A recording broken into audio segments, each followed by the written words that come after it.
Votre moto vous manque, vous avez le blues? Moto Blues vous offre 10 secondes de bitume. Motoblues.com, équipement et accessoires moto.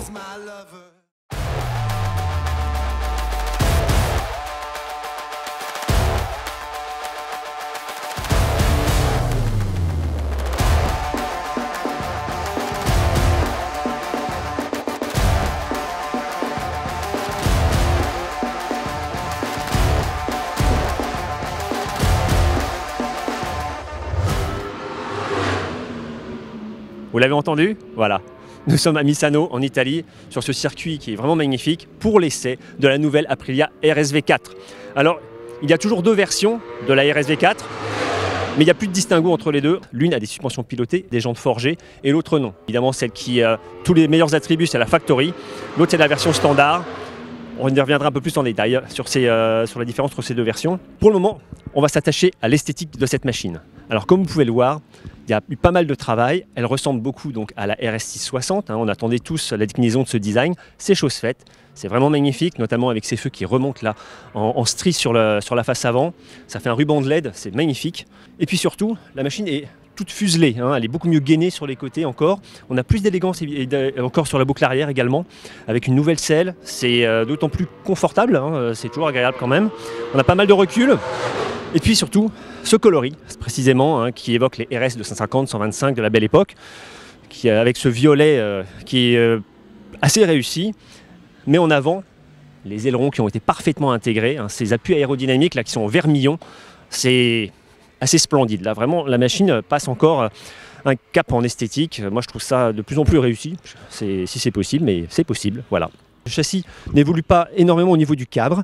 On a quelques petites différences de code, mais c'est vraiment minime. Par contre, on a un tout nouveau bras oscillant, beaucoup plus rigide, puisqu'on n'a que 3 éléments qui le composent, désormais, au lieu de 7. Donc on n'a plus qu'une pièce de fonderie et 2 autres parties qui viennent se souder dessus.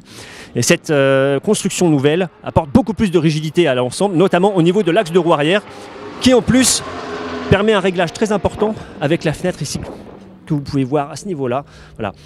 On va pouvoir vraiment régler l'empattement si on veut donc faire changer pas mal la géométrie, car cette machine, je vous le rappelle, est la seule qui soit vraiment d'origine Superbike, où on peut régler à la fois au niveau du cadre, au niveau de la colonne, l'angle d'inclinaison et le déport, la hauteur du moteur dans le cadre, la hauteur du bras oscillant également, et ça c'est vraiment spécifique à cette moto. C'est ce qui la rend si particulière à mes yeux, et en dynamique ça fait également la différence.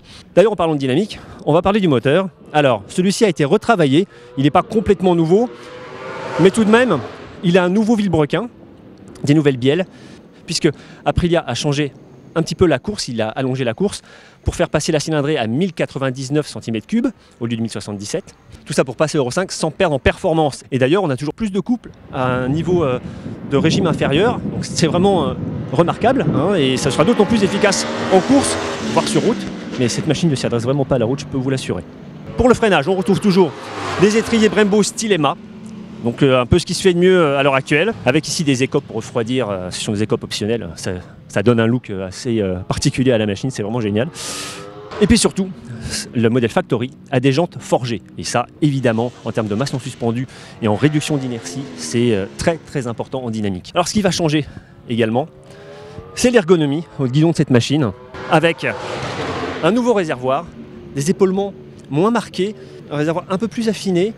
Aprilia nous dit que c'est mieux en dynamique, au guidon. C'est vrai que c'est assez confortable, c'est efficace, mais moi j'aimais bien ces épaulements marqués. Je trouve qu'on était mieux tenu aux genoux. Je trouvais que ça calait bien au moment du freinage. Et cette moto freine énormément. C'est vraiment très très efficace. Autre point, les repose-pieds ont été abaissés. La selle également est 10 mm plus basse, mais sans pour autant gréver la garde au sol. Aprilia a retravailler ses repose-pieds, donc en fait on a toujours une garde au sol très importante sur cette machine, donc encore un bon point. Alors au guidon, on a toujours cette ergonomie très course, on est vraiment penché sur l'avant. La moto est très haute, quand elle est au sol, on sent bien, on a vraiment les bottes à peine en contact au sol, même quand on est grand, 1m84 pour moi, je vous le rappelle. Nouveau poste de pilotage, avec tout de suite on le voit, ces suspensions pilotées, Öhlins, idem fourche et amortisseur évidemment, avec des réglages qui sont très facilités par ce nouvel écran de 5 pouces TFT, vraiment une très bonne ergonomie pour naviguer dans les menus. Tout est paramétrable. Et évidemment, une électronique toujours très importante sur cette machine qui va permettre de gérer à la fois le moteur par différents modes, qui vont aussi piloter l'ABS, le contrôle de traction, l'anti-wheeling, de façon toujours aussi transparente et efficace. Et puis évidemment, on va pouvoir régler ses suspensions. Ces suspensions semi-actives vont être pilotées à la fois en mode automatique ou en mode manuel. Donc c'est assez facile pour paramétrer l'ensemble. On peut aussi vraiment rentrer dans le détail de l'amortissement, que ce soit pour le mode automatique selon 3 profils ou le mode manuel aussi selon 3 profils. Donc, cette machine est entièrement paramétrable, que ce soit en géométrie ou en électronique. On a évidemment toujours cette centrale inertielle qui, depuis 10 ans, gère très efficacement toutes les assistances que vous pouvez avoir. Donc voilà tout ce qu'on pouvait dire pour l'évolution de cette machine globalement. Avec donc, je vous le rappelle pour la Factory, les vraies différences, ces suspensions pilotées Öhlins de vraiment très haut de gamme et les jantes forgées qui font la différence. Et d'ailleurs, on vous en parle tout de suite, au guidon et en piste de cette machine.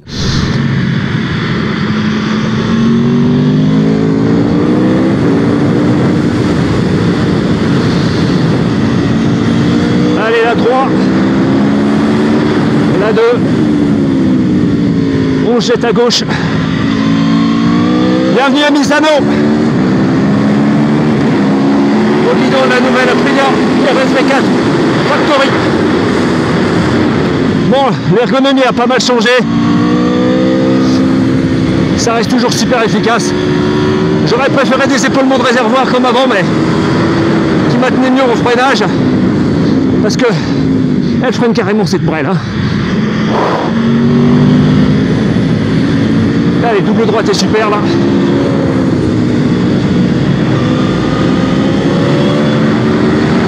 Alors ça bouge un peu, mais moins que l'automatique.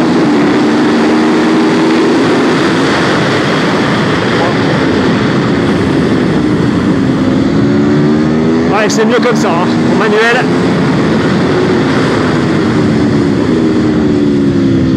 Le shifter est toujours aussi impeccable. Up and down, la moto a beaucoup de couple. Oh, les 125 Nm.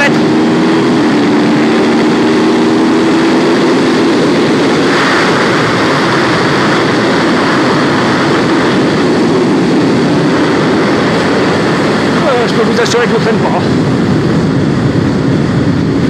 Ça relance super fort. Châssis toujours aussi agile, incroyable à emmener, facilité de prise en main, une géométrie et une ergonomie de Superbike. Allez, vous jette là.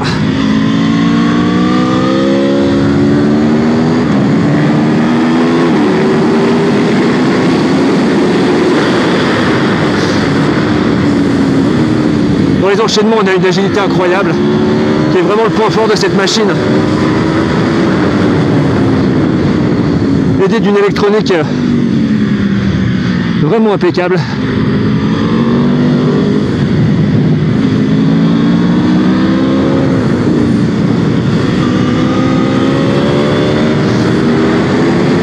Totalement transparente et hyper efficace pour encaisser toute la cavalerie de cette machine. Mais ouais, vraiment au virage, on est super à l'aise. Le châssis est au top.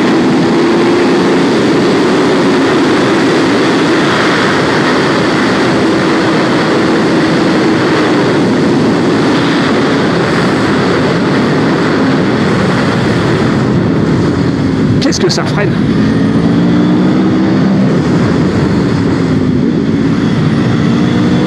Ça bouge quand même un petit peu encore, mais vraiment moins qu'en mode automatique. Et la réaccélération, allez!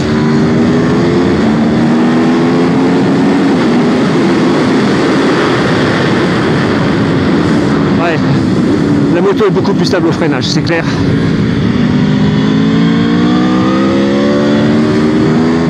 On prend vraiment énormément de plaisir au guidon de cette machine.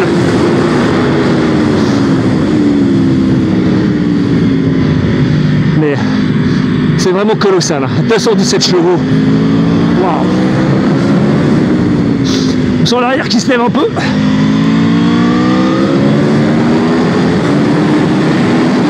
Sans électronique, ce serait vraiment pas gérable. On maintient bien quand même, hein, le réservoir est pas mal. Les accélérations sont colossales.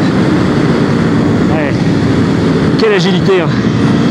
C'est à la fois facile et très trompeur parce que c'est tellement puissant. Ouais, clairement, le Brosillon apporte certainement plus d'efficacité, de rendement dans les relances.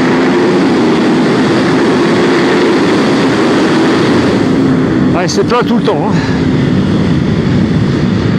Il n'y avait pas vraiment une zone dans le contour où ça marche pas, hein. Vous avez vraiment un cap à 8-9 000 tours là.